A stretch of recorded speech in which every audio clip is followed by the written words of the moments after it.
Ang gabing iyon, ang gabing tinawag ako ng sarili kong anak na parang kasambahay sa sarili kong bahay, sa harap pa mismo ng mayayaman niyang mga kamag-anak. Ang hiyang iyon ay halos pumatay sa akin. Ako si Marcela Reyes. At sa edad na 63 taon, akala ko tapos na ang lahat ng laban ko sa buhay.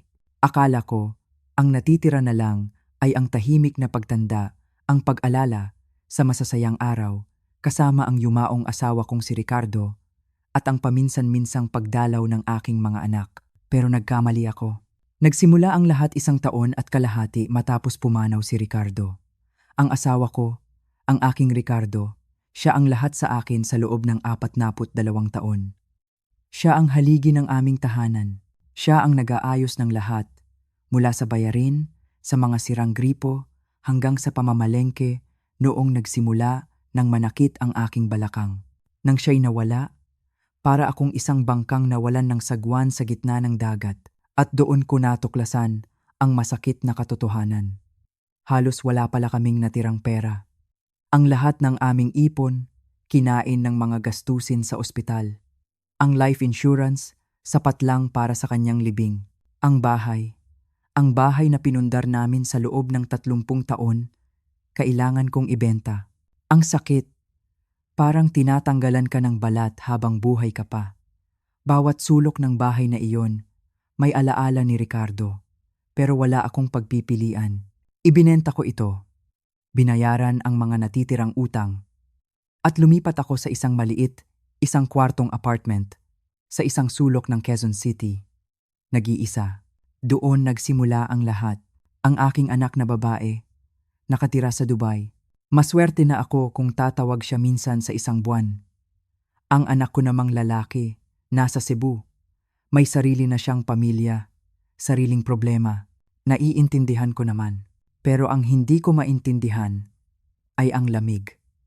Ang lamig ng kanilang pakikitungo. Para sa kanila, ako ang naging ilaw ng tahanan. Mula noong bata pa sila, sinigurado kong hindi sila magugutom na makakapag-aral sila sa magandang eskwelahan. Isinakripisyo ko ang mga gusto ko para maibigay ang mga pangangailangan nila. Kahit noong nag-asawa na sila, nang kailangan nila ng tulong para sa down payment ng bahay, hindi ako nagdalawang isip. Ibinigay ko ang parte ng ipon namin ni Ricardo. Walang pag-aalinlangan. Dahil pamilya kami. Pero para sa kanila, ako ay isang anino na lang sa kanilang magarbong buhay. Isang lumang muwebles na nakatago sa sulok. Isang obligasyon hanggang sa dumating ang gabing iyon. Inimbitahan nila ako para sa isang hapunan. Isang malaking selebrasyon daw. Naroon ang pamilya ng manugang ko. Mayayaman, sosyal. Sinubukan kong makibagay. Ngunit sa suot kong luma at simpleng bestida, sa gitna ng kanilang mga alahas at mamahaling damit, para akong isang basahan. Nang matapos ang kainan, tumayo ako. Likas na sa akin ang pagiging ina. Kinuha ko ang ilang plato para dalhin sa kusina. Isang maliit na tulong lang naman. At doon, sa harap ng lahat, sinabi ng anak ko, "Ma, hayaan mo na yan. Maupo ka na lang. Baka isipin pa nila, kasambahay ka namin." Parang huminto ang mundo ko. Kasambahay. Hindi niya ito sinigaw. Mahina lang ang pagkakasabi niya. Pero ang mga salitang iyon, tumusok sa puso ko na parang punyal. Ang tingin ng mga bisita, ang kanilang mga pilit na ngiti, ang hiya. Ang bigat ng hiyang iyon. Walang utang na loob. Iyon ang salitang paulit-ulit sa isip ko. Matapos ang lahat ng sakripisyo, ito lang ako para sa kanila. Isang kahihiyan. Umalis ako ng gabing iyon, nadala lang ang aking bag, hindi na ako nagpaalam. Habang naglalakad ako sa madilim na kalsada, umiiyak, doon ko napagtanto. Nag-iisa na talaga ako. Pero, ang hindi nila alam, ang hindi alam ng aking mga anak, ay mayroon akong lihim na yaman. Isang alas na hindi nila kailanman nakita. Nang ibenta ko ang bahay, matapos kong bayaran ang lahat ng utang, may natirang malaking halaga. Halos 2 milyong piso. Hindi nila ito alam. Akala nila naghihirap ako. Akala nila wala akong mapupuntahan. Akala nila isa lang akong kawawang matandang biyuda. Ang matandang lola na tinuring nilang kasambahay, ang pon na inakala nilang matatanggal na sa kanilang buhay, ay may hawak palang alas, isang trump card. Nang gabing iyon, gumawa ako ng isang pangako sa sarili ko. Hindi ito tungkol sa paghihiganti. Hindi ako ganoong klaseng tao. Ito ay tungkol sa pagbawi ng aking dangal. Ito ay tungkol sa pagpapatunay sa sarili ko na kaya kong tumayo sa sarili kong mga paa, na ang halaga ko ay hindi nakabase sa tingin nila sa akin. Kumuha ako ng trabaho bilang receptionist sa isang senior center. Maliit lang ang sahod. Sapat lang para sa aking mga pangangailangan. Pero nagbigay ito sa akin ng dahilan. Isang dahilan para bumangon tuwing umaga, mag-ayos at harapin ang mundo. Ang kwentong ito ay hindi tungkol sa kung paano nila ako sinaktan. Ito ay tungkol sa kung paano ko natagpuan ang aking sarili sa tulong ng isang taong hindi ko kailanman inaasahan. Isang taong itinuturing ng lipunan na mas mababa pa sa isang kasambahay, isang palaboy sa lansangan. Araw-araw ko siyang binibigyan ng barya, isang maliit na gawa ng kabaitan. Ang hindi ko alam, ang maliit na gawaing iyon, ang magliligtas pala sa aking buhay at magbibigay sa kanila ng leksyon na hinding-hindi nila malilimutan. Simula ng musika, nagiging mas may pag-asa at intriga. Kung naranasan nyo na bang maramdamang dayuhan sa sarili nyong pamilya, o kung naniniwala kayo sa kapangyarihan ng kabutihan, paki-like at share po ng video na ito. At huwag kalimutang mag-comment sa ibaba. Kwentuhan nyo naman ako. Saan po kayo nanonood? Gusto kong marinig ang inyong mga kwento. Ngayon, hayaan ninyong simulan ko ang tunay na kwento, ang kwento kung paano binago ng isang palaboy ang lahat. Ang trabaho ko sa Good Shepherd Senior Center, iyon ang naging kanlungan ko. Ang sahod ay hindi kalakihan. 12,000 piso kada buwan. Sapat lang para sa upa, sa pagkain, at sa kaunting gamot para sa aking balakang. Pero ang halaga nito ay hindi nasusukat sa pera. Binigyan ako nito ng dahilan. Isang dahilan para maligo, magbihis, at lumabas ng aking maliit na apartment. Araw-araw, sumasakay ako ng bus. At araw-araw, bumababa ako 2 kanto bago ang aking destinasyon. Sabi ng doktor, maganda raw sa aking balakang ang maglakad. Pero ang totoo, kailangan ko ang hangin. Kailangan kong maramdaman na bahagi pa rin ako ng mundong ito, na hindi ako isang multo na naglalakad sa gitna ng maraming tao. Sa paglalakad kong iyon, doon ko siya unang napansin. Sa labas ng pampublikong aklatan ng Quezon City, sa parehong bangko, sa parehong oras, nandoon siya. Isang matandang lalaki, maputi na ang buhok, at kulay kape ang balat na kinulubot na ng araw at panahon. Nakasuot siya ng isang kupas na berdeng jacket kahit patirik na tirik ang araw, at sa kanyang harapan, laging may isang maliit na basong papel. Hindi siya namamalimos. Hindi siya tumatawag ng mga dumadaan. Nakaupo lang siya doon, tahimik at may dignidad. Pinapanood niya ang pagdaan ng mga jeepney, ang pagmamadali ng mga estudyante, ang pag-uusap ng mga magkakaibigan. Para siyang isang matandang puno na nakatayo sa gitna ng isang abalang syudad, hindi natitinag. May kung anong bagay sa kanya na nagpapaalala sa akin kay tatay. Siguro, yung paraan ng pag-upo niya. Diretso ang likod, parang sinasabing, kahit ganito ang sitwasyon ko, buo pa rin ang aking pagkatao. O siguro, yung paraan ng pagtango niya sa mga taong dumadaan, kahit pa yung mga halatang umiiwas ng tingin sa kanya. Isang tango ng paggalang. Sa unang beses na huminto ako sa tapat niya, hindi ko alam ang sasabihin. Kumuha lang ako ng 100 pisong papel sa aking pitaka. Ang unang 100 piso na hawak ko mula sa unang sahod ko, at inilagay ito sa kanyang baso. Bumulong lang ako ng, magandang araw po, at nagmadaling umalis. Narinig ko siyang nagsalita. Mahina, pero malinaw. Pagpalain ka ng Diyos, ma'am. Napakabuti ng iyong puso sa hindi ko malamang dahilan. Habang papalayo ako, tumulo ang luha ko. Siguro dahil sa boses niya, may kabaitan. O siguro dahil sa mga salita niya, may pagkilala. Sa panahong pakiramdam ko'y isa akong anino, may isang taong nakakita sa akin. Nakakita sa aking puso. Mula noon, naging bahagi na siya ng aking araw-araw na ritual. Bawat umaga, hihinto ako sa kanyang bangko. Maglalagay ako ng kung anumang barya o perang papel na kaya kong ibigay. Minsan, 50 piso. Minsan, 20 piso. Minsan, yung eksaktong pamasahe ko pa uwi. Pero hindi mahalaga ang halaga. Ang mahalaga ay ang paghinto. Nagsimula kaming mag-usap. Sa una, mga simpleng kumustahan lang. Mainit po ang araw ngayon, ano? O, mukhang uulan mamaya. Mag-ingat po kayo. Pero habang lumilipas ang mga linggo, ang mga simpleng kumustahan ay naging mas malalim na kwentuhan. Nalaman kong ang pangalan niya ay Samuel. Samuel Santos, 74 na taong gulang, at hindi siya isang ordinaryong palaboy. Isa siyang retiradong guro, isang guro ng kasaysayan sa loob ng 35 taon. Ang kwento niya ay kwento ng isang malaking trahedya at kawalang katarungan. 6 na taon nang pumanaw ang kanyang asawa, ang kanyang pensyon, ang perang pinaghirapan niya sa loob ng mahigit 3 dekada, nawala. Nawala sa isang investment scam. Isang pangako ng malaking tubo na naging isang bangungot.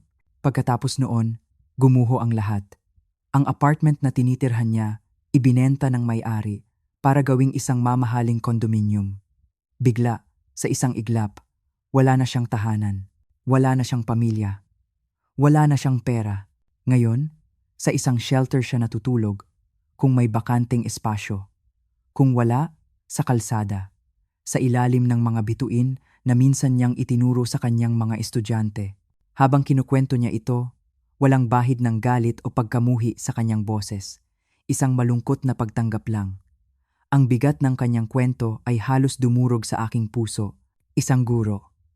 Isang taong naghubog ng isipan ng libu-libong kabataan. Isang taong nagturo tungkol sa mga bayani at sa kasaysayan ng aming bayan. Ngayon, siya ang nakalimutan ng lipunan. Nakaupo sa isang bangko, umaasa sa kabutihan ng mga estranghero.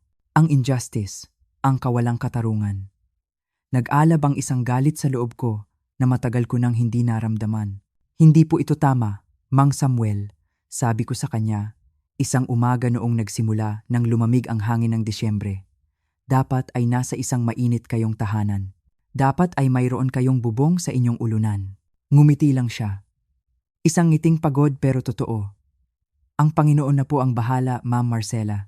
Ipinadala kanya sa akin, hindi ba? Hindi ko maramdaman na isa akong biyaya. Ano ba naman ang ilang pirasong barya? Ano ba naman ang ilang minuto ng pakikipag-usap? Pero para sa kanya, tila ito ay isang malaking bagay. Palagi siyang nagpapasalamat. Palagi siyang nangungumusta. Tinatanong niya kung kumusta ang trabaho ko sa senior center.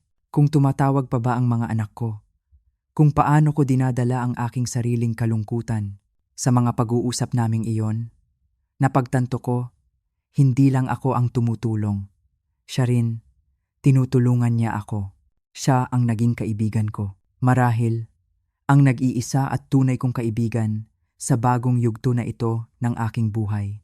Halos 1 taon na ang lumipas mula noong una kaming nagkausap ni Mang Samuel. Ang mga umaga sa tapat ng aklatan ay naging pinakainaabangan kong bahagi ng araw. Nagdaan ang Pasko. Nagdaan ang bagong taon. Ang buhay ay nagpatuloy sa kanyang mabagal at halos hindi nagbabagong takbo. Nakatanggap ako ng kaunting umento sa aking sahod. Tumawag ang anak kong babae para sabihing buntis siya sa kanyang panganay. Nagpadala naman ng birthday card ang anak kong lalaki para sa aking ika-64 na kaarawan. Mga maliliit na bagay, mga maliliit na patak ng ulan sa isang tuyong lupa, hanggang sa dumating ang umagang iyon. Martes, katapusan ng Marso, ang hangin ay may dalang init ng papalapit na tag-araw. Gaya ng dati, bumaba ako ng bus at nagsimulang maglakad papunta sa aklatan. Mula sa malayo, natanaw ko na si Mang Samuel. Pero may kakaiba. Hindi siya nakaupo, nakatingkayad siya. At ang kanyang mga mata ay hindi nakatingin sa kawalan. Ang kanyang mga mata ay gumagala, pabalik-balik sa kalsada. May hinahanap, may hinihintay, isang bagay na hindi ko pa kailanman nakita sa kanya. Pag-aalala, isang matinding pag-aalala. Nang makita niya ako, ang kanyang mga mata ay nanlaki. Nagmadali siyang lumapit sa akin. Ang kanyang mga hakbang ay mabilis, hindi na tulad ng dati. At sa paglapit niya, hinawakan niya ang aking braso. Ang kanyang hawak, mahigpit. May lakas na hindi ko inaasahan mula sa isang matandang lalaki na nabubuhay sa lansangan. Ma'am Marcela, sabi niya. Ang kanyang boses, mahina, apurado, at nanginginig. Kailangan kong makinig ka sa akin ng mabuti. Nagulat ako. Ang puso ko ay biglang kumabog ng mabilis. Mang Samuel, ano pong problema? Nasaktan po ba kayo? Ininspeksyon ko ang kanyang mukha, ang kanyang mga braso, naghahanap ng anumang sugat. Hindi, hindi! Mabilis niyang sagot. Hindi ito tungkol sa akin. Hinila niya ako palayo sa daanan ng mga tao, palapit sa pader ng aklatan. Tungkol ito sa iyo. Tumingin siya sa aking mga mata. At sa mga matang iyon, na dati puno ng kabaitan at katahimikan, nakita ko ngayon ang takot. May mali sa trabaho mo, bulong niya. Isang bagay na mapanganib. Napakunot ang noo ko. Ano pong pinagsasabi niyo, Mang Samuel? Hindi ko maipapaliwanag ang lahat ngayon. Pagpapatuloy niya. Lalong humigpit ang hawak sa aking braso. Pero kailangan mong mag-ingat ng husto. Mag-ingat ka. Bantayan mo yung bagong bookkeeper.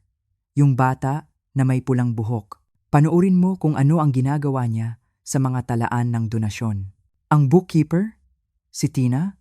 Si Tina na laging nakangiti at palaging bumabati sa akin tuwing umaga? Anong kinalaman niya dito? At Ma'am Marcela, huminto siya sandali. Tumingin siya sa kaliwat kanan na para bang may nakikinig sa amin. Huwag kang uuwi ngayong gabi. Ang mga salitang iyon, parang malamig na tubig na ibinuhos sa aking likod. Po? Bakit po? Huwag kang uuwi. Pag-uulit niya. Matulog ka sa ibang lugar. Sa isang hotel. Sa bahay ng isang kaibigan. Kahit saan. Basta huwag sa apartment mo. Mang Samuel, tinatakot niyo po ako. Paano niyo nalaman ang tungkol sa trabaho ko? Sa bookkeeper? Bakit hindi ako pwedeng umuwi? Sunod-sunod ang aking mga tanong. Ang aking isipan ay gulong-gulo. May mga nalalaman ako. Simpleng sagot niya. Ang kanyang boses ay puno ng kasiguraduhan. Nag-oobserba ako. Nakikinig. Ang mga tao, nagsasalita sila sa paligid ng isang palaboy na parang hindi siya nakikita. Sinasabi nila ang mga bagay na hindi dapat sabihin. At sa mga narinig ko, umiling siya. Isang mabagal at nakakatakot na pag-iling. Pakiusap, Ma'am Marcela. Magtiwala ka lang sa akin. Pakiusap. Ang kanyang mga mata ay nagmamakaawa. Bumalik ka bukas ng umaga, sabi niya. Dito, at ipapakita ko sa iyo ang lahat. Ipapaliwanag ko ang lahat. Pero ngayong gabi, huwag kang uuwi. Ipangako mo sa akin. Hindi ko alam kung anong iisipin. Ito ba ay isang uri ng delusyon? Isang kwento na gawa-gawa lang ng isang isipang pagod na sa hirap? Pero ang takot sa kanyang mga mata? Totoong-totoo. Narinig ko ang sarili kong sumagot. Isang mahinang bulong. Oo, nangangako ako. Sa wakas, binitawan niya ang aking braso. Nakahinga ako ng maluwag. Pero ang kaba sa aking dibdib ay hindi nawala. Mabuti. Mabuti, sabi niya. Tumango-tango. Ngayon, pumasok ka na sa trabaho. Kumilos ka ng normal. Parang walang nangyari. Huwag kang magtatanong. Huwag mong tingnan ang mga talaan. Basta gawin mo lang ang trabaho mo at umalis ka mamaya. Bukas natin pag-uusapan ang lahat. Pagkasabi noon, tumalikod siya. Dahan-dahan siyang naglakad pabalik sa kanyang bangko at umupo. Bumalik sa kanyang karaniwang posisyon. Sa isang iglap, Siya na ulit si Mang Samuel, ang tahimik na matanda sa labas ng aklatan. Pero ako, hindi na ako pareho. Nakatayo ako roon ng matagal. Pinapanood siya. Ang puso ko ay kumakarera. Ang aking isip ay puno ng mga tanong. Paano? Bakit? Sino? Ang paglalakad papunta sa senior center ay parang paglalakad sa isang panaginip. Ang pamilyar na daan ay biglang naging banyaga. Ang mga ngiti ng mga taong nakakasalubong ko ay parang mga maskara. Isang bagay na mapanganib. Huwag kang uuwi ngayong gabi. Ang mga salita ni Mang Samuel ay umalingaw-ngaw sa aking isipan, isang paulit-ulit na babala. At hindi ko alam kung bakit. Pero naniwala ako sa kanya. Pagpasok ko sa pinto ng Good Shepherd Senior Center, isang pilit na ngiti ang isinalubong ko sa lahat. Magandang umaga po. Bati ko sa mga senior citizen na naghihintay sa lobby. Magandang umaga. Sabi ko sa mga kasamahan ko sa trabaho. Sinubukan kong gawing normal ang aking boses, ang aking kilos. Pero sa loob-loob ko, para akong isang basong babasagin na anumang oras ay maaaring mabasag. Umupo ako sa aking mesa, sa reception, sa harap ng telepono at ng computer. Ang aking trabaho ay simple. Sagutin ang mga tawag, ischedule ang mga appointment, at batiin ang mga bisita. Isang trabahong paulit-ulit at madaling gawin. Pero sa araw na iyon, bawat pagring ng telepono ay nagpapakaba sa akin. Bawat taong lumalapit sa aking mesa ay pinaghihinalaan ko. Ang babala ni Mang Samuel. Bantayan mo, yung bagong bookkeeper, yung bata na may pulang buhok. Ang bookkeeper. Si Tina Mendoza, mga 3 buwan pa lang siya sa sentro. Kinuha siya pagkatapos magretiro ng dating bookkeeper na si Aling Nena. Si Tina ay 28 taong gulang, maganda at palaging masaya. Mayroon siyang buhok na kulay apoy at ngiting kasing liwanag ng araw. Gusto siya ng lahat. Mahusay siya sa kanyang trabaho, palakaibigan, at laging handang tumulong. Wala akong nakitang masama sa kanya. Pero ngayon, habang pinagmamasdan ko siya mula sa aking mesa, bawat kilos niya ay tila may ibang kahulugan. Nakita ko siyang dumaan sa lobby. May dalang isang folder. Ngumiti siya sa akin. Good morning, Tita Marcela. Masayang bati niya. Ngumiti ako pabalik. Isang peking ngiti. Good morning, Tina. Normal. Masyadong normal. Ano ba ang dapat kong hanapin? Ano ang sinasabi ni Mang Samuel? Ang oras ay tila gumagapang. Ang bawat minuto ay parang isang oras. Sumasagot ako ng tawag, pero ang isip ko ay lumilipad. Tinitingnan ko ang listahan ng mga donasyon, pero ang mga numero ay lumalabo sa aking paningin. Huwag mong tingnan ang mga talaan. Iyon ang sabi ni Mang Samuel, kaya hindi ko ginawa. Ipinikit ko ang aking mga mata at sinubukang huminga ng malalim. Kalma lang, Marcela. Kumilos ka ng normal. Bulong ko sa sarili. Bandang tanghalian, lumabas ng kanyang opisina ang aming direktor, si Patricia Gomez. Si Ma'am Patricia ay isang babaeng kagalang-galang. Mahigit 10 taon na niyang pinapatakbo ang sentro. Mahal siya ng mga kliyente. Nirerespeto siya ng mga staff. Para sa akin, isa siyang mabuting tao. Huminto siya sa tapat ng aking mesa. Marcela, sabi niya, isang bahagyang pagkunot ng noo ang makikita sa kanyang mukha. Pwede ba kitang tanungin? Ang aking tiyan ay biglang nanigas. Opo, Ma'am Patricia. Ano po iyon? May napansin ka bang anumang bagay na hindi pangkaraniwan kamakailan, lalo na sa mga donasyon? Ibig kong sabihin, may mga reklamo ba mula sa mga donor? O kahit anong bagay na parang mali, parang huminto ang paghinga ko. Donasyon. Ang eksaktong salitang binanggit ni Mang Samuel. Sinubukan kong panatilihing kalmado ang aking boses. Wala naman po, sa tingin ko. Hindi po ako sigurado. Bakit po, ma'am? Bumuntong hininga si Ma'am Patricia. Baka wala lang ito. Isa kasi sa mga regular na donor natin ang tumawag kahapon. Sabi niya, hindi raw tugma ang resibo niya sa buwis sa inaakala niyang idinonate niya. Sigurado akong clerical error lang. Isang simpleng pagkakamali sa pag-type. Tinitingnan na ni Tina. Tina? Si Tina na naman. Ganoon po ba? Sabi ko, tumango-tango na parang naiintindihan ko. Sige po, ma'am. Sige. Sabihan mo lang ako kung may marinig ka, ha? Ngumiti siya, isang ngiting pampalubag loob, at bumalik sa kanyang opisina. Naiwan akong nakatulala, nakatingin sa aking computer screen nang hindi ito nakikita. Isang pagkakaiba sa donasyon. Si Tina ang nag-iimbestiga.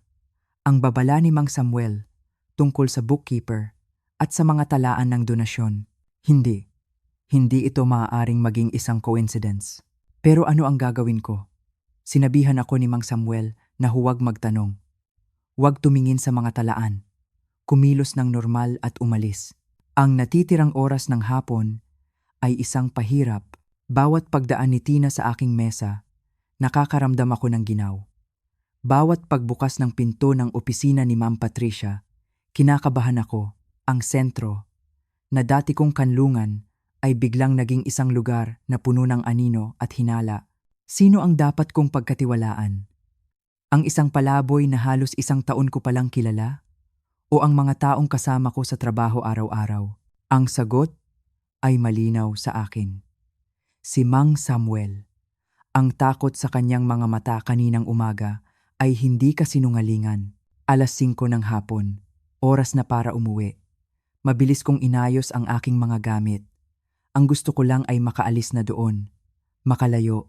Nang papunta na ako sa pinto, narinig ko ang boses ni Ma'am Patricia. Marcela, bago ka umalis, pwede ka bang pumunta sa opisina ko saglit? Ang puso ko parang nahulog mula sa isang mataas na gusali. Ang bawat hakbang ko papunta sa opisina ni Ma'am Patricia ay parang may bigat na 1,000 kilo. Ang pasilyo na dati maikli at pamilyar ay tila humaba ng walang katapusan. Ang isip ko ay puno ng mga tanong. May hinala na ba siya? Alam na ba niyang may alam ako? O baka tungkol lang ito sa ibang bagay? Isang bagay na walang kinalaman sa lahat ng ito? Pumasok ako sa kanyang opisina. Isinara niya ang pinto sa likuran ko. Ang tunog ng pag-click ng pinto, parang tunog ng isang seldang isinasara. Maupo ka, Marcela, sabi niya. Itinuturo ang isang upuan sa harap ng kanyang malaking lamesa. Umupo ako. Pinilit kong itago ang panginginig ng aking mga kamay sa pamamagitan ng paglalagay nito sa aking kandungan. Umupo rin siya sa kanyang silya, sa likod ng kanyang lamesa. Tinitigan niya ako ng ilang segundo. Ang kanyang mga mata, seryoso. Wala na ang ngiti na karaniwan niyang ipinapakita. Gusto kong kausapin ka tungkol sa isang bagay na kumpidensyal, simula niya. Ang kanyang boses ay mahina, ngunit may bigat. 12 taon na ako sa sentrong ito. At sa buong panahong iyon, hindi pa ako nakaranas ng ganitong problema. Anong problema po, ma'am? Tanong ko, kahit na mayroon na akong kutob. Tumingin siya sa aking mga mata. Pandaraya, ang salitang iyon ay nanatili sa hangin. Mabigat, nakakabingi. May isang taong nagnanakaw mula sa sentro, pagpapatuloy niya. Pinaghihinalaan ko na ito ng ilang linggo, pero hindi ako sigurado. Wala akong pruweba. Pero ngayon, mayroon na. Hindi ako nagsalita. Hindi ko kaya. Parang may bumara sa aking lalamunan. Ang mga pagkakaiba sa mga talaan ng donasyon, hindi pala iyon mga simpleng clerical error. May isang taong sistematikong kumukuha ng pera mula sa ating mga donasyon. Sa una, maliliit na halaga lang. Ilang libo dito, ilang libo doon. Pero naipon. At sa ngayon, nawawala sa atin ang halos 2 milyong peso sa loob lang ng nakaraang 3 buwan. 2 milyon. Isang halaga na hindi ko kayang isipin. Diyos ko po, bulong ko. At hindi iyon isang pag-arte. Totoo ang aking gulat. Tumawag ako ng isang auditor noong nakaraang linggo. Isang pribadong investigador, sabi niya. Kinumpirma niya ang aking mga hinala. Sumandal si Ma'am Patricia sa kanyang upuan at ang kanyang mga mata ay hindi bumibitaw sa akin. Marcela, sinasabi ko ito sa iyo dahil pinagkakatiwalaan kita. Mahigit 1 taon ka na dito. Alam kong tapat ka at maaasahan, pero kailangan kong tanungin ka ng isang bagay. At kailangan kong maging tapat ka sa akin. Kahit ano po, ma'am? Sa mga nakalipas na buwan, may napansin ka bang sino man na gumagalaw ng mga financial records na hindi naman dapat o sino man na nagtatanong tungkol sa mga donasyon? Sino man na kumikilos ng kakaiba. Ang aking isip ay bumalik kay Mang Samuel sa kanyang babala. Ang aking isip ay bumalik kay Tina, ang kanyang pulang buhok at ang kanyang mga ngiti. At ang aking isip ay bumalik kay Ma'am Patricia mismo, nakaupo sa kanyang opisina. Sinasabi sa akin ang tungkol sa isang pandaraya na di umano'y ginawa ng ibang tao. Paano ko malalaman na hindi siya kasama dito? Paano ko malalaman na hindi ito isang uri ng bitag? Isang bitag para sa akin. Naramdaman ko ang lamig na gumapang sa aking likod. Sinabi niya na pinagkakatiwalaan niya ako. Pero paano kung iyon mismo ang kanyang taktika? Pinapalabas niyang kakampi ko siya para makuha ang aking tiwala. Bago niya ako itulak sa bangin, nagpa siya ako. Sa sandaling iyon, nagpa siya ako. Hindi ako magpapakita ng kahit anong senyales na may alam ako. Wala po akong napansin na kakaiba, ma'am, sabi ko.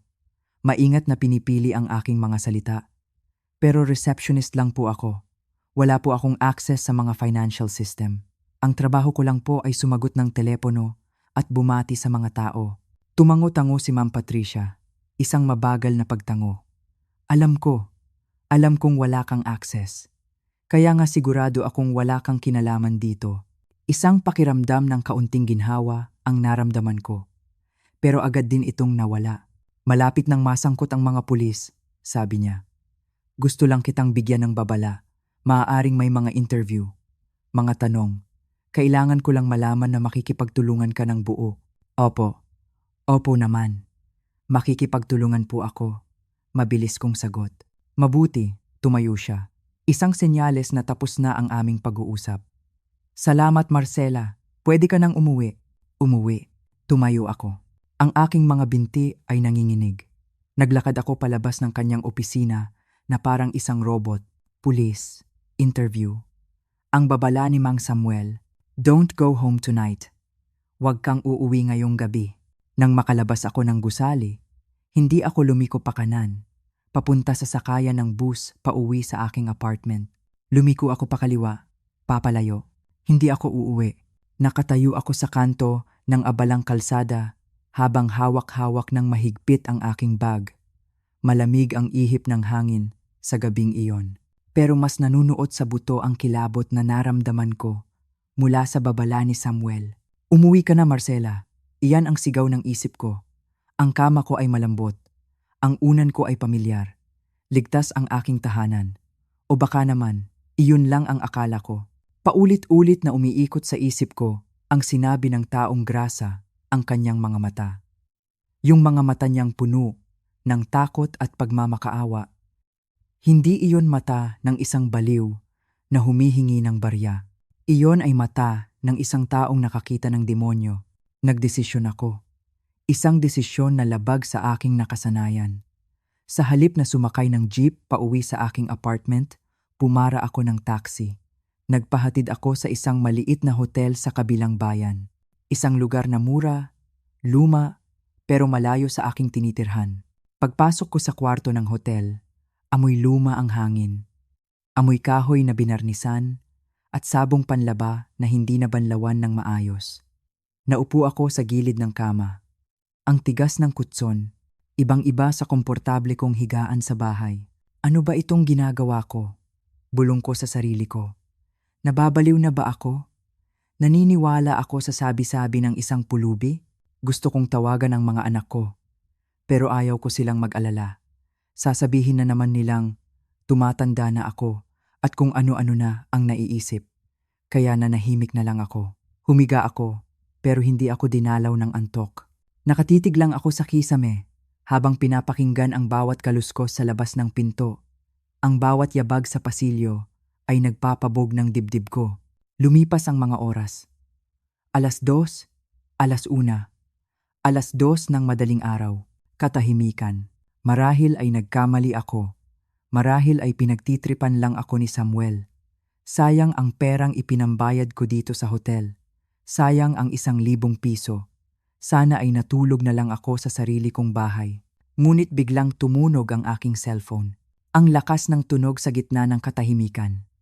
Halos mapatalon ako sa gulat. Kinuha ko ito nang nanginginig ang kamay. Numero ng barangay hall. Bakit tatawag ang barangay ng ganitong oras? Hello? Aling Marcela? Boses ng tanod na kakilala ko. Hingal na hingal siya. Parang tumatakbo. Opo, ako ito. Bakit? Sagot ko. Pero nanunuyo ang lalamunan ko. Salamat sa Diyos at sumagot kayo. Nasaan po kayo ngayon? Wala kayo sa apartment nyo? Wala. Nandito ako sa isang hotel. Bakit? Ano ang nangyari? Natahimik saglit ang nasa kabilang linya. Narinig ko ang ingay ng sirena sa background. Sirena ng bumbero. Aling Marcela, ang apartment building nyo. Nasusunog, sabi ng tanod. Mabilis kumalat ang apoy. At base sa inisyal na report, nagsimula ang sunog mismo sa unit nyo. Sa palapag nyo, kung nandoon kayo, hindi na niya tinapos ang sasabihin niya. Pero alam ko na ang dugtong noon. Kung nandoon ako, abo na ako ngayon. Nabitawan ko ang cellphone. Napaupo ako sa sahig. Nanlamig ang buong katawan ko, mula ulo hanggang paa. Hindi dahil sa aircon ng hotel, kundi dahil sa katotohanang sumampal sa akin. Totoo ang sinabi ni Samuel. Hindi aksidente ang sunog. Alam kong hindi ako nagiiwan ng nakasaksak na plantsa o nakabukas na kalan. Maingat ako. Sobrang ingat ko sa bahay. Sinadya ito. Sinadya nilang sunugin ang bahay ko para patayin ako at palabasing aksidente lang ang lahat. Napahagulgol ako. Hindi dahil sa nawala kong mga gamit. Hindi dahil sa mga nasunog na litrato at alaala. Umiiyak ako dahil sa takot at dahil sa pasasalamat. Ang taong grasa, ang taong halos hindi ko tignan kapag dumadaan ako, ang taong inaakala ng lahat na walang kwenta sa lipunan. Siya ang nagligtas ng buhay ko. Utang ko sa kanya ang bawat hininga ko ngayon. Sa gabing iyon, habang tinutupok ng apoy ang aking nakaraan, isang bagong Marcela ang isinilang. Isang Marcela na hindi nabulag sa katotohanan. At isang Marcela na handang lumaban. Kinaumagahan, maaga akong nag-check out sa hotel. Wala akong dalang ibang gamit kundi ang suot kong damit at ang bag ko. Pero mabigat ang pakiramdam ko. Mabigat dahil sa galit at katanungan. Dumiretso ako sa lugar kung saan madalas tumambay si Samuel, sa likod ng lumang simbahan, malapit sa isang maliit na karinderya. Nakita ko siya doon, nakaupo sa isang karton, humihigop ng mainit na kape, na marahil ay bigay ng isang mabuting loob. Nang makita niya ako, lumiwanag ang mukha niya. Para bang nakakita siya ng himala. Buhay ka, bulong niya nang makalapit ako. Salamat sa Diyos. Nakinig ka. Umupo ako sa tabi niya. Hindi ko na ininda kung marumi ang semento. Hinawakan ko ang kamay niya, magaspang, maraming kalyo. Pero ito ang kamay na humila sa akin palayo sa kamatayan. Samuel, sabi ko, at garalgal ang boses ko. Nasunog ang apartment ko kagabi. Tama ka sa lahat. Tumango siya ng dahan-dahan. Tumingin siya sa paligid, sinisiguradong walang nakikinig. Pagkatapos, may dinukot siya sa ilalim ng kanyang suot na maruming jacket. Isang maliit na kwaderno. Luma na ito, tupi-tupi ang mga gilid, at medyo basa pa ng hamog. Aling Marcela, simula niya. Alam niyo ba kung bakit marami akong alam? Dahil, para sa karamihan ng tao, invisible ako. Hindi ako nakikita. Tinitigan ko siya. Naintindihan ko ang ibig niyang sabihin. Kapag nakakakita tayo ng pulubi, umiiwas tayo ng tingin. Nagkukunwari tayong wala sila doon. At dahil doon, nagiging malaya silang makarinig at makakita ng mga bagay na hindi natin napapansin. Narinig ko sila, patuloy ni Samuel. Binuklat niya ang kwaderno. Lahat ng narinig ko, isinusulat ko dito. Petsa, oras, lugar, pangalan. Ipinakita niya sa akin ang isang pahina. Nanlaki ang mata ko sa gulat. Ang sulat niya, napakalinis, napaka-organisado. Parang sulat ng isang edukadong tao. Sino sila, Samuel? Sino ang may gawa nito? Inilipat niya ang pahina. May nakaipit na mga litrato. Kuha ito mula sa isang lumang cellphone. Malabo ng kaunti, pero malinaw kung sino ang nasa larawan. May kausap na lalaki ang isang babae. Nag-aabutan sila ng pera at ang babae. Napahawak ako sa bibig ko. Hindi, hindi maaari. Si Patricia. Si Patricia na kapitbahay ko. Si Patricia na madalas magdala sa akin ng pansit kapag may okasyon. Si Patricia na laging nangangamusta sa mga anak ko at nagtatanong kung magkano ang ipinapadala nilang pera. Si Patricia na akala ko ay kaibigan. Siya ang utak, Aling Marcela. Madiing sabi ni Samuel. Siya ang nagmamanman. Inaalam niya kung sino ang mga matatandang mag-isa sa buhay. Inaalam niya kung kailan dumarating ang pensyon. Kung kailan walang tao sa bahay. Tinuro niya ang mga nakasulat sa kwaderno. Martes, 10:00 ng gabi. Kausap ni Patricia si Bato sa kanto. Plano. Pasukin ang Unit 304. Sunugin para walang ebidensya. Nanginginig ang laman ko sa galit. Ang Unit 304 ay ang unit ko. Ang bait niya sa akin, Samuel. Tinatawag pa niya akong tita. Nanggigil kong sabi. Ang luha sa mata ko ay hindi na luha ng takot, kundi luha ng pagtatraidor. Iyon ang sandata niya, sagot ni Samuel. Ang tiwala niyo. Ginamit niya ang kabaitan para makuha ang loob niyo.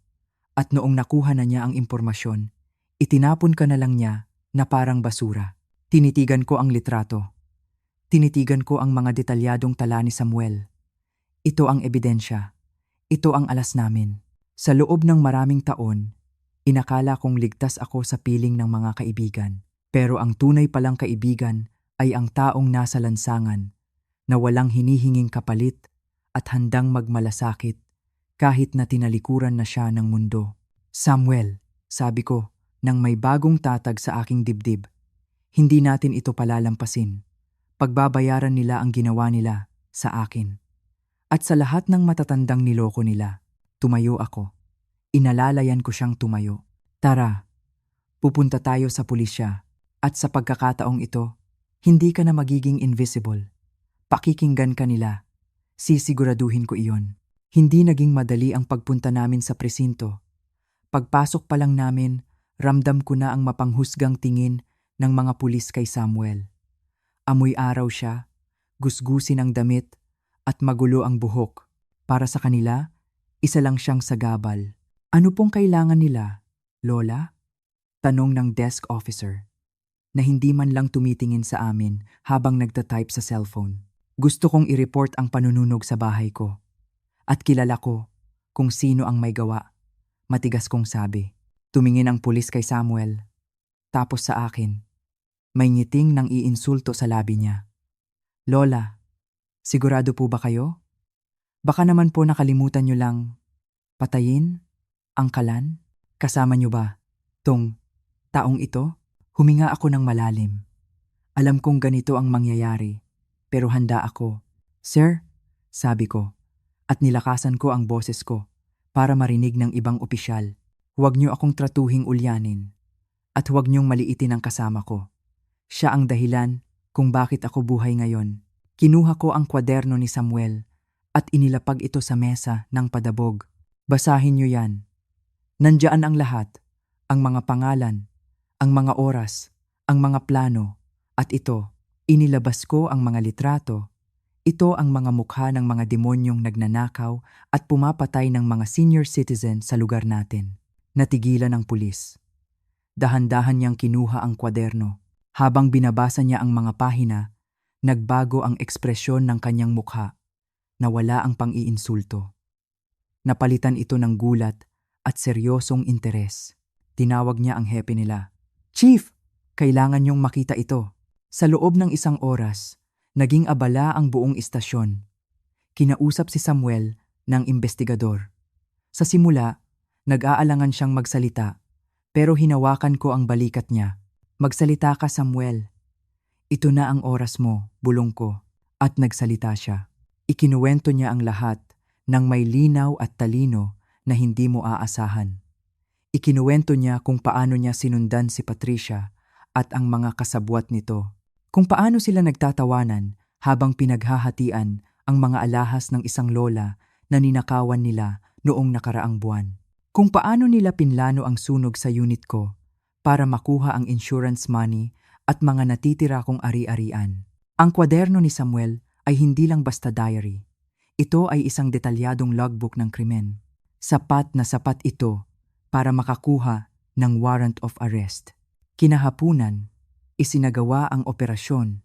Nakanood kami ni Samuel sa isang maliit na TV sa istasyon habang ipinapakita ang breaking news.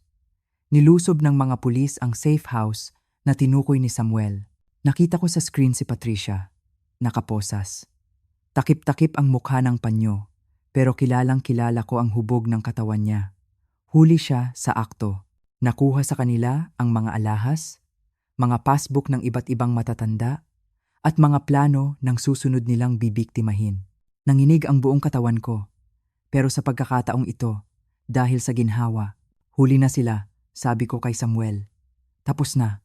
Tumingin sa akin si Samuel. May luha sa gilid ng mata niya. Nakita nila ako, Aling Marcela. Naniwala sila sa akin. Dahil nagsabi ka ng totoo, sagot ko. Ikaw ang bida dito, Samuel. Ikaw ang nagbigay ng katarungan sa aming lahat. Kumalat ang balita sa buong barangay.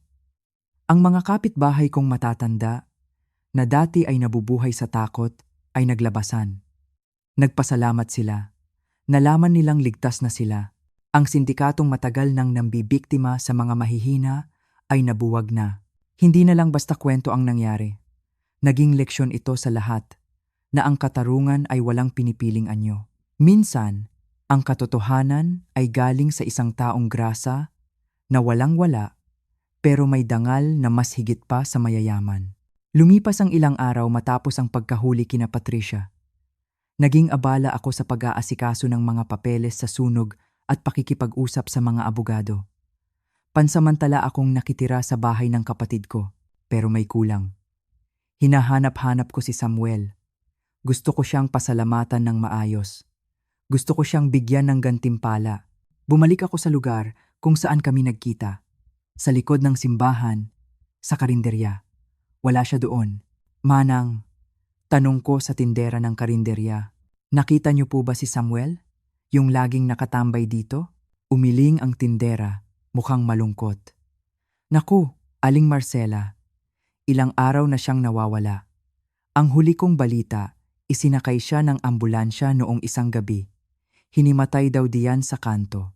Sobrang taas daw ng lagnat, para akong binuhusan ng malamig na tubig. Si Samuel, ang tagapagligtas ko. Nag-iisa. May sakit. Agad akong nagpunta sa pinakamalapit na pampublikong ospital. Alam niyo naman ang sitwasyon sa mga ospital natin. Siksikan. Maingay. Amoy gamot at pawis. Maraming pasyente ang nasa hallway lang, nakahiga sa mga stretcher na kalawangin. Nagtanong-tanong ako sa information desk. Hirap silang hanapin ang pangalan niya dahil wala naman siyang ID. Pero hindi ako sumuko. Inisa-isa ko ang mga ward hanggang sa makita ko siya. Nasa dulo ng ward siya. Payat na payat. Nakakabit sa dextrose. Ang putla ng kanyang mukha at halatang hirap na hirap huminga. Samuel. Tawag ko habang lumalapit. Dumilat siya ng bahagya. Aling. Marcela? Hirap na hirap ang boses niya. Kinausap ko ang doktor. Malala daw ang pneumonia ni Samuel. Mahina ang baga dahil sa tagal ng pananatili sa kalsada, sa usok, sa ulan at init. Kailangan niya ng gamot, maraming gamot, at kailangan niya ng maayos na pag-aalaga. Wala po siyang pamilya, sabi ng nurse sa akin. Wala pong pambayad. Baka mailabas na siya bukas kung walang sasagot sa gamutan. Doon, uminit ang ulo ko. Hindi sa galit, kundi sa determinasyon. Ako, sabi ko ng matatag. Ako ang pamilya niya. Huwag na, huwag niyo siyang pababayaan. Inilabas ko ang natitira kong ipon. Hindi ito marami, pero sapat para sa panimula. Binili ko lahat ng reseta. Binilhan ko siya ng malinis na kumot, unan, at disenteng damit. Pinunasan ko ang mukha niya. Sinubuan ko siya ng lugaw. Noong mga sumunod na araw, hindi ako umalis sa tabi niya. Ako naman ang naging boses niya. Kinausap ko ang mga social worker. Sumulat ako sa mga lokal na pahayagan tungkol sa kabayanihan niya. Ikinuwento ko kung paano iniligtas ng isang invisible na tao ang buhay ko at ang aming komunidad. Naantig ang puso ng marami. Dumagsa ang tulong.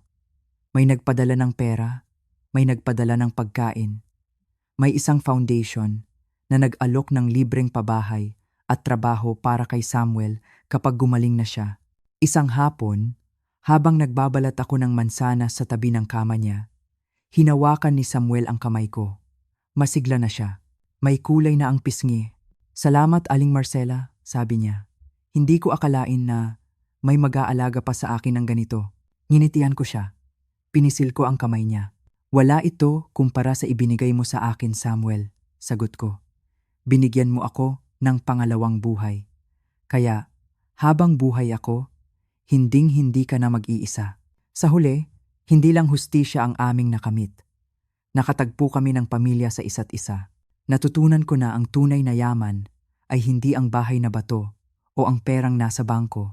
Ang tunay na yaman ay ang pagkakaroon ng pusong marunong lumingon, magpasalamat at magmahal sa kapwa, sino man sila o anuman ang estado nila sa buhay. At iyon, mga kaibigan, ang kwento kung paano binago ng isang sunog at isang lumang kwaderno ang aming mga buhay magpakailanman. 65 taong gulang na ako ngayon. Mahigit 1 taon na rin ang lumipas mula nang matapos ang paglilitis. Ang buhay, tulad ng isang ilog, ay patuloy sa pag-agos. Ang anak kong babae sa Dubai ay nanganak na. Isang magandang sanggol na babae, ang pangalan niya ay Eleanor. Ipinadala niya sa akin ang mga litrato. Kamukha niya ang aking Ricardo. Sa tuwing tinitingnan ko ang kanyang mga mata, nakikita ko ang aking asawa at ang sakit ng pangungulila ay napapalitan ng isang matamis na alaala. Umuwi rin ang anak kong lalaki mula sa Cebu noong nakaraang Pasko, kasama ang kanyang buong pamilya. Sa unang pagkakataon sa loob ng maraming taon, naramdaman kong buo ulit kami. Niyakap nila ako ng mahigpit. Humingi sila ng tawad, hindi para sa mga salitang binitawan nila, kundi para sa mga panahong hindi sila naging sapat na nandyan para sa akin. At ako, bilang isang ina, ay matagal na silang pinatawad. Ang pamilya ay pamilya. May mga lamat, may mga sugat, pero sa huli, ito pa rin ang ating inuuwian. Nagpapatuloy ang buhay. Nagtatrabaho pa rin ako sa isang senior center. Hindi na sa Good Shepherd, kundi sa isang bago. Dito, mas binabantayan ko ang mga bagay-bagay. Tinitiyak kong ang bawat donasyon ay naitatala ng tama. Tinitiyak kong ang bawat sentimo na para sa mga matatanda ay napupunta sa kanila. Ang aking karanasan, ang bangungot na iyon, ay naging aral. Naging sandata ko para protektahan ang iba. Araw-araw, sumasakay pa rin ako ng bus at bumababa pa rin ako ng 2 kanto bago ang aking hantungan para maglakad. Ngunit ngayon, iba na ang aking dinadaanan. Hindi na ako humihinto sa tapat ng aklatan. Sa halip, lumiliko ako sa isang maliit na kalye, papunta sa isang simpleng apartment building. At doon, sa ikalawang palapag, sa isang maliit ngunit malinis na apartment, doon ko dinadalaw ang aking kaibigan. Dinadatnan ko si Mang Samuel na nakaupo sa kanyang paboritong silya, sa tabi ng bintana, nagbabasa ng libro. Malusog na siya ngayon. Ang kanyang diabetes ay kontrolado na.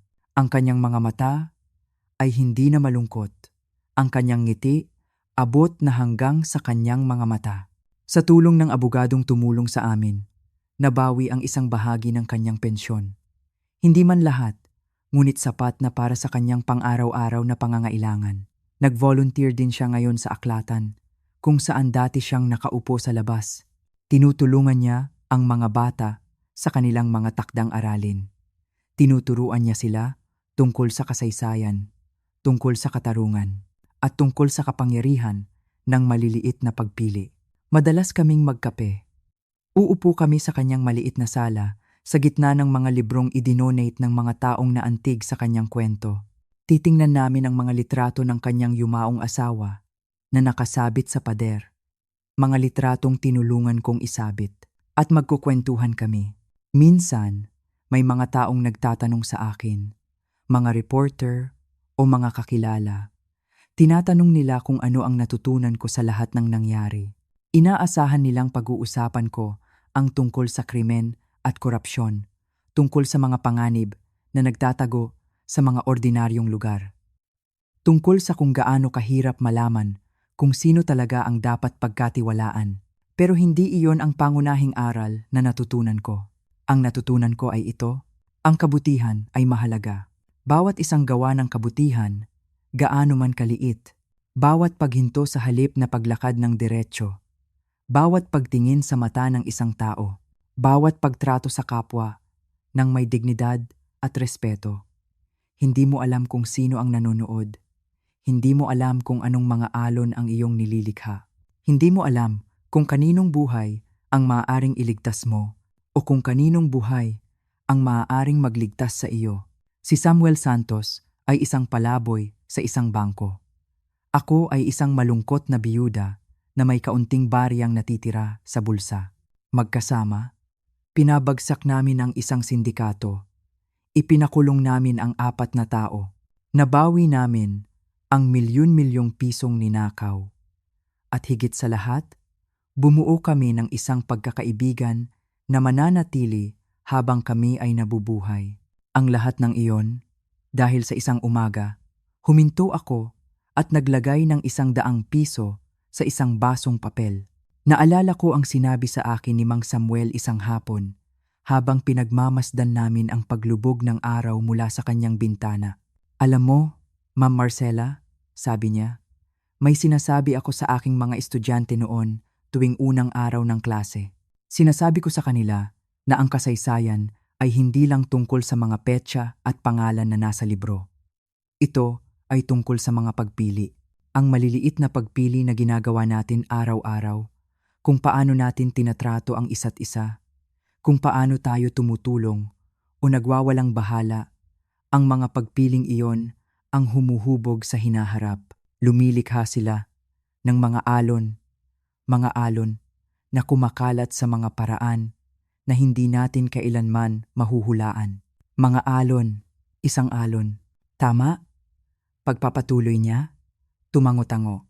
Huminto ka sa aking bangko isang umaga at naghulog ng 100 piso sa aking tasa. Iyon ay isang maliit na pagpili, isang maliit na alon. Pero tingnan mo kung saan ito humantong. Tingnan mo ang lahat ng nagmula sa isang maliit na gawa ng kabaitan. Pinag-isipan ko iyon. Kung hindi ako huminto noong unang umagang iyon, kung hindi ako nagpatuloy sa paghinto araw-araw, kung hindi naramdaman ni Mang Samuel na ako ay isang taong karapat-dapat protektahan, kung hindi niya ginugol ang 3 linggo sa pagmamasid at pagkolekta ng ebidensya na nagligtas sa aking buhay. Ang lahat ng ito ay nagsimula sa 100 piso at ilang mabubuting salita.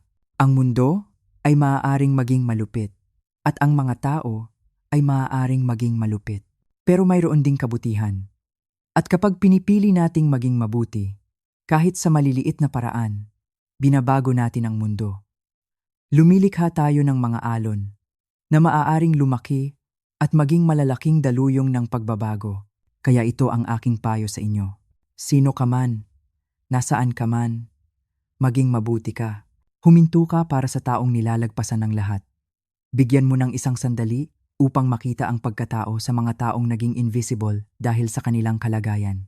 Dahil hindi mo talaga alam na ang maliit na gawa ng kabutihan na iyon ay maaaring bumalik upang iligtas ang iyong buhay. Iniligtas nito ang sa akin.